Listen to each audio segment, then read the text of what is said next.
For many years now, I've been involved in environmental chemistry, trying to reduce the impact of chemicals on the environment.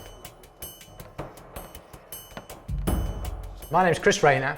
I'm a Director of Sea Capture and I'm an academic from the University of Leeds. The issue we are tackling is anything to do with CO2 removal from various different gas streams, from biogas upgrading to power stations, but also things like natural gas upgrading and industrial carbon capture and storage. The way our technology works is you bubble your gas stream, usually containing CO2, through your solvent. The CO2 is held within that solvent and any other gases that are unreactive just pass through, so methane, nitrogen. You then pass your solvent into a desorber where it's heated up, CO2 comes off and you get your solvent regenerated, which you can reuse then in a continuous process.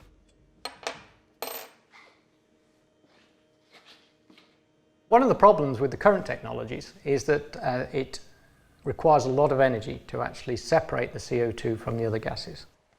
All the energy you use to achieve that level of purity basically is a parasitic load.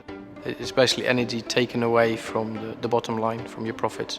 My name is Casper Skolderman. I'm the senior engineer at Sea Capture. If you take, for example, a landfill site, they take the methane out of the landfill site, they burn it and make electricity. And what you want for the customer is to use as little as possible of that electricity which they make for taking the CO2 out. Our process reduces that amount of energy substantially by up to 90% when we're actually treating biogas.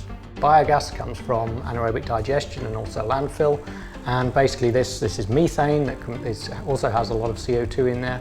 If you take the CO2 out, you can actually use the methane then in various different applications. It can go into the grid if it's refined enough. Increase the pressure by compressing it and then you can put it into the gas pipeline. And another method is to liquefy it and then you can fuel, for example, trucks.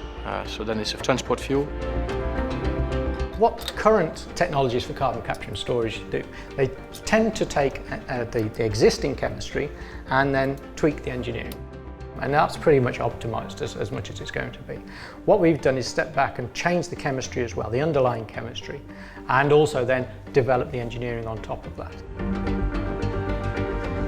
For me, the challenge is to keep the steel simple and cost effective. So any item that brings considerable cost with it, you want to optimize. So you don't want to oversize heat exchangers, you don't want to make tanks with too much wall thickness. So that's why we chemists and engineers work together again, is to keep the pressures low, keep the temperatures low, keep it all very nice and mild.